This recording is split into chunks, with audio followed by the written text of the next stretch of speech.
Hi అండి. అందరికీ నమస్తే. ఈరోజు నేను చేపల కూర ఎలా చేసుకోవాలి, చాలా సింపుల్ అండ్ టేస్టీగా అనేది మీకు చూపిస్తాను. తప్పకుండా ట్రై చేయండి. చాలా అంటే చాలా ఈజీగా అయిపోతుంది కర్రీ. టేస్ట్ కూడా అంతే బాగుంటుంది. ఎప్పుడు ఒకేలా కాకుండా ఇలా ట్రై చేయండి. ముందుగా మసాలా ప్రిపరేషన్: ధనియాలు, జీలకర్ర, ఆవాలు, మెంతులు, వెల్లుల్లిపాయలు, ఎండుమిరపకాయలు ఇవన్నీ కలిపి చేసుకున్న పొడి ఇది. ఈ మిక్సీ జార్లోనే కట్ చేసి పెట్టుకున్న ఆనియన్స్ ముక్కలు వేస్తున్నాను. ఇందులోకి 2 పచ్చిమిరపకాయలు కూడా వేసేస్తున్నా. ఇప్పుడు దీన్ని మెత్తగా పేస్ట్ లాగా మిక్సీ పట్టేసుకోవాలి.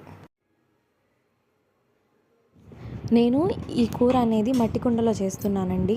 దానికోసం ముందుగా ఆయిల్ వేసుకుంటున్నాను. ఆయిల్ కొంచెం ఎక్కువే పడుతుందన్నమాట ఈ చేపల కూరకి.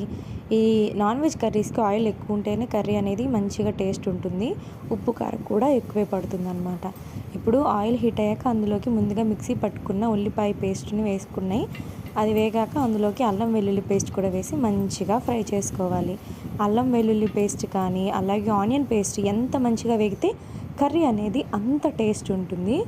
సో మంచిగా సిమ్లో ఉంచేసి మంచి కలర్ వచ్చేంత వరకు ఫ్రై చేసుకోవాలి. ఇప్పుడు ఇందులోకి పసుపు కొంచెం వేస్తున్నాను. ఎందుకంటే నేను చేప ముక్కల్ని ఆల్రెడీ ఉప్పు కారం వేసి పసుపు వేసి కలిపి పెట్టున్నాను. సో అందుకే తక్కువ వేస్తున్నాను అనమాట. ఇప్పుడు పసుపు ఉప్పు వేసి మంచిగా కలుపుకొని ఆ ఆనియన్ పేస్ట్ అనేది ఆయిల్ పైకి తేలేంత వరకు ఫ్రై చేసుకోవాలి. అప్పుడే ఉల్లిపాయ పచ్చివాసన పోయి ఆ స్వీట్నెస్ అంతా తగ్గుతుంది. సో అందుకని ముందుగా అది మంచిగా నూనె పైకి తేలేంత వరకు ఫ్రై చేసుకోవాలి. ఇప్పుడు చింతపండు ఇంత నానబెట్టుకున్నాను.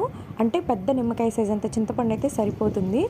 అది అంతా బాగా నానిపోయి గుజ్జు అనేది ఇప్పుడు వంపుకోవాలన్నమాట. ఆనియన్ పేస్ట్ అనేది మంచిగా వేగింది, ఆయిల్ పైకి తేలింది. ఇప్పుడు ఇందులోకి చింతపండు రసం అనేది పిండుకుంటున్నాను. కొంతమంది అన్నీ కలిపి పెట్టి చేస్తారు. ఇలా ఒకసారి ట్రై చేయండి, బాగుంటుంది టేస్ట్. మీరు మీ పులుపుకి తగ్గట్టు ఇక్కడ రసం అనేది యాడ్ చేసుకోండి. ఫస్ట్ కొంచెం వేయండి, తర్వాత పులుపు అది అడ్జస్ట్ చేసుకోవడానికి వాటర్ యాడ్ చేసుకోవచ్చు. నేను ఉరామారిగ్గా వేస్తున్నాను అనమాట. ఇప్పుడు పులుసు వేసేసి ఒకసారి అంతా బాగా కలుపుకొని ఈ పులుసు అనేది మంచిగా మరగనివ్వాలి. మీరు ఇక్కడ ఒకటి అబ్జర్వ్ చేస్తారు, నేనైతే కారం యాడ్ చేయలేదు. ఎందుకంటే చేప ముక్కలకి ఉప్పు కారం పసుపు వేసి పెట్టానని చెప్పాను కదా, మళ్ళీ కారం ఎక్కువైపోతుందనే ఉద్దేశంతో నేను కారం వేయలేదు. అలాగే పచ్చిమిరపకాయలు కూడా వేసాం కదా ఆనియన్స్ మిక్సీ పట్టేటప్పుడు, సో అందుకని కారం ఎక్కువైద్దని నేను తగ్గించి ఇట్లా ఈ విధంగా వేయలేదన్నమాట. నాకు సరిపోయిద్ది అనిపించింది. ఒకవేళ సరిపోతే తర్వాత వేసుకుందామన్న ఉద్దేశంతో వేయలేదు. ఇప్పుడు చేపలు అయితే ఈ విధంగా కలిపి పెట్టుకున్నాను కదా, ఇంకా పులుసు కూడా మరిగిపోయింది. కలిపి పెట్టుకున్న చేప ముక్కలన్నిటిని ఈ విధంగా పులుసులో వేసి మరిగించుకోవాలి. మీరు ఏం చేస్తారంటే వేసిన వెంటనే గరిటెతో తిప్పకుండా క్లాత్తో తిప్పండి. అప్పుడు ముక్క అనేది చిదరకుండా బాగా వస్తుంది. ఓకేనా? అట్లాగే చేపల పులుసుని గరిటెతో తిప్పామంటే ముక్కలు అయిపోయే ఛాన్స్ ఉంటుంది కదా, సో క్లాత్ పెట్టి తిప్పండి. అప్పుడు బాగా వచ్చింది అన్నమాట. ముక్కలు చెదరకుండా బాగా వస్తాయి ముక్కలు. ఈ విధంగా కలుపుకోవాలి.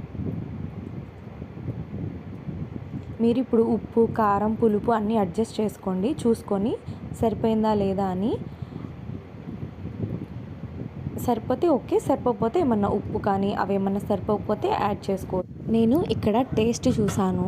టేస్ట్ చూస్తే నాకు ఎందుకో కొంచెం కారం తగ్గింది అనిపించింది. అందువల్ల నేను ఇక్కడ 1 స్పూన్ వరకు కారం వేస్తున్నాను.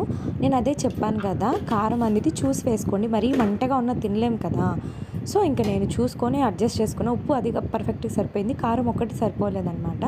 అందుకని కారం వేసేసి ఒకసారి అంతా బాగా కలిపేసుకొని పెట్టుకున్నాను. ఇంకా కుండ కాబట్టి నేను హై ఫ్లేమ్లో ఏం పెట్టలేదు, మీడియం ఫ్లేమ్లో వేయించి ఉడికించాను.